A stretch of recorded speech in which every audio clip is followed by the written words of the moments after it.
네, 뉴스 속 경제 이슈를 심층 분석하고 최신 고용 동향을 살피는 고용브리핑 365 시간입니다.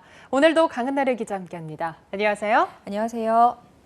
네, 어제 정부의 수소경제 로드맵에 대해서 소개를 해드렸는데요. 이번 시간에는 그 중에서도 정부가 박차를 가하고 있는 수소차 산업에 대해서 살펴보려고 합니다.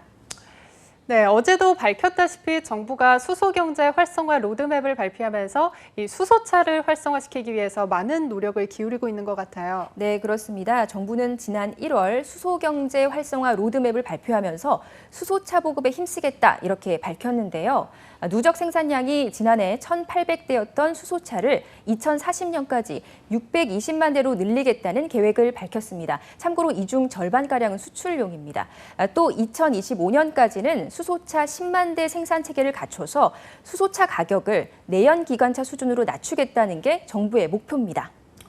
네, 이 수소차 누적 생산량을 앞으로 6년 후까지 10만 대로 늘리겠다는 거네요. 네. 그런데 지난해 누적 생산량이 불과 1,800대였던 이 수소차 생산량을 6년 안에 10만 대로 늘릴 수 있을까요? 네, 사실 숫자로 보면 굉장히 큰 목표인데요.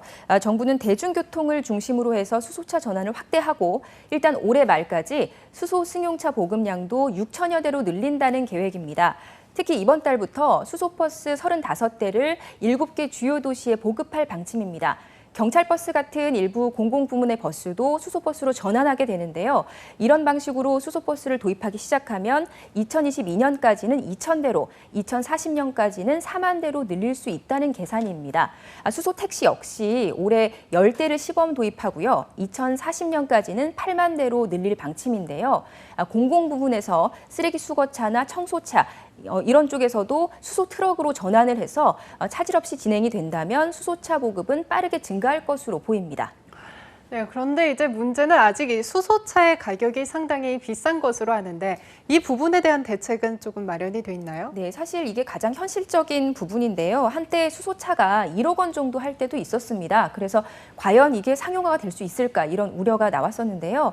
현대자동차가 지난해 수소차 넥소를 출시하면서 차값이 7,500만 원으로 비교적 상당히 낮아졌습니다. 또 현재 지역에 따라서 다소 차이는 있지만 3천만 원에서 4천만 원 정도의 지원을 받을 수 있는데요. 여기에 세금 감면이 되고 또 공용 주차장과 고속도로 통행료 같은 이런 부분에 있어서 할인을 좀 받을 수가 있습니다. 점차 구매자 부담이 다소 줄면서 보급화에 긍정적인 영향을 줄 것이라는 전망입니다. 네, 하지만 문제는 바로 충전이잖아요. 가격이나 인프라 면에서는 아직까지는 단점이 조금 더 많은 것 같은데요. 네, 말씀하신 대로요. 그 인프라 면에서는 아직까지 좀 많이 부족한 수준이죠. 일단 서울만 보더라도 수소 충전소가 있는 곳이 양재와 상암 이렇게 2곳뿐입니다. 정부는 일단 올해 말까지 수소 충전소를 4곳으로 늘리고 2022년까지 서울 시내에만 11곳 만들겠다 이런 계획인데요.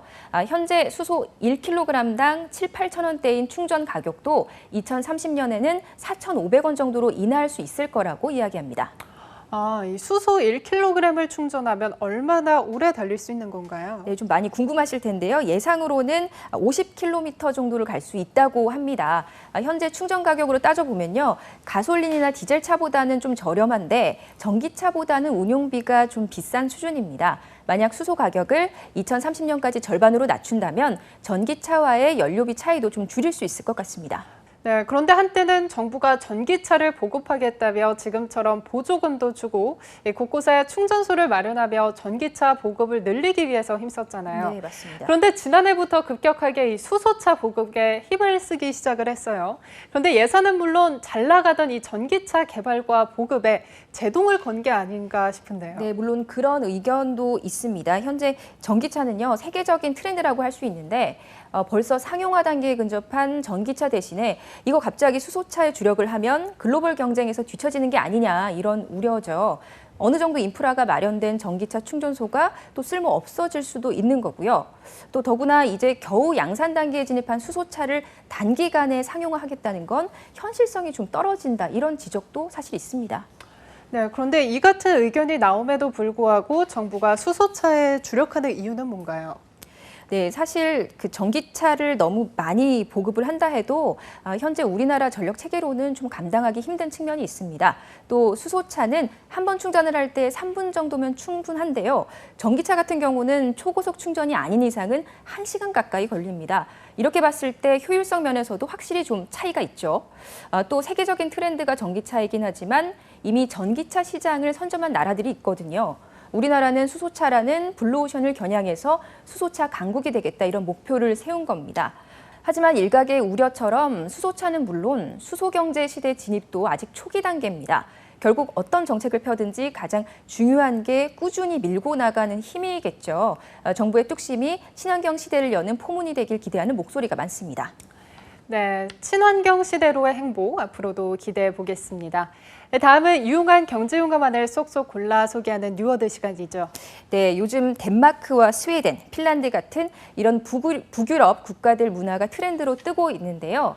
워라밸과 양성평등, 또 경쟁적이지 않은 삶, 이런 개념들이 북유럽 문화에 대한 인식에 포함되어 있는 것 같습니다.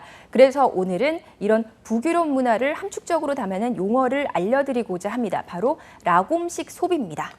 네, 라곰식 소비, 저는 처음 들어보는 말인데요. 구체적으로 어떤 의미인가요? 네, 라곰은요, 많지도 적지도 않음을 뜻하는 스웨덴 말입니다. 여기서 파생한 말인 라곰식 소비는 지속 가능한 환경을 생각해서 절제하고 또 주어진 환경 내에서 행복을 추구하는 소비 방식을 뜻합니다. 비슷한 개념으로는 미국의 킨포크와 덴마크식 휘게 등이 있는데요. 킨포크와 휘게 모두 소박한 삶을 추구하는 생활 방식입니다. 라곰식 소비의 목적 역시 불필요한 소비를 줄이고 또 소박하지만 진지하고 편안하게 삶의 균형을 잡는 것이라고 합니다. 네, 그런데 이 라곰식이라는 말이 실제로 스웨덴에서 자주 통용이 되는 단어인가요? 네, 저도 스웨덴을 안 가봐서 잘은 모르지만 널리 쓰이는 말이라고 합니다. 평소에 라곰만큼 딱 좋다. 또 음식이 라곰만큼 맛있게 됐다. 이런 식으로 어떤 그 만족스러운 상태를 표현할 때 라곰이라는 단어를 주로 쓴다고 하는데요. 참고로 이 라곰이라는 말은요, 원래 바이킹의 건배사 라게트 옴에서 파생된 말이라고 합니다. 뿔로 만든 잔에 술을 가득 채우고 이를 돌아가면서 공평하게 나눠 마시던 문화가 현대에까지 전해지게 된 건데요. 혼자 너무 많은 걸 소유하는 것보다는 모두와 함께하는 조화로운 삶이 중요하다는 스웨덴식 가치관을 보여주는 말이라고 합니다. 그런데 이 같은 라곰식 소비가 우리나라에 들어와서는 단순히 소비 패턴만이 아니라 미니멀 라이프, 또 편안한 휴식과도 연관이 되면서 최근 트렌드로 자리 잡는 모습입니다. 네, 아무래도 라곰식 소비가 트렌드가 된 이유는 지나친 경쟁 사회에 지친 나머지 사람들이 보다 편안한 삶을 추구하기 때문이 아닐까 싶은데요. 네, 맞습니다. 그래서 최근에는요, 그 라곰식 가구, 라곰식 주택, 라곰식 디자인 이런 식으로 마케팅에도 이 라곰의 개념이 활용되고 있습니다. 소비자들 반응도 꽤 좋다고 하고요. 말씀하신 대로 특히 요즘 젊은이들 경쟁 사회에 어쩔 수 없이 편승을 했지만 번아웃되고 또 열심히 해도 뜻대로 되지 않는 일들 때문에 피곤하다 이런 말을 입에 달고 살 수밖에 없는 것 같습니다.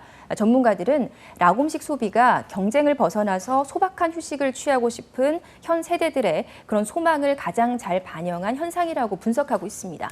네, 저도 이 라곰식 소비 좀 지향을 해봐야 되겠습니다. 네, 지금까지 강은나래 기자와 함께 유익한 소식 살펴봤습니다. 고맙습니다. 네, 지금까지 고용브리핑 365였습니다.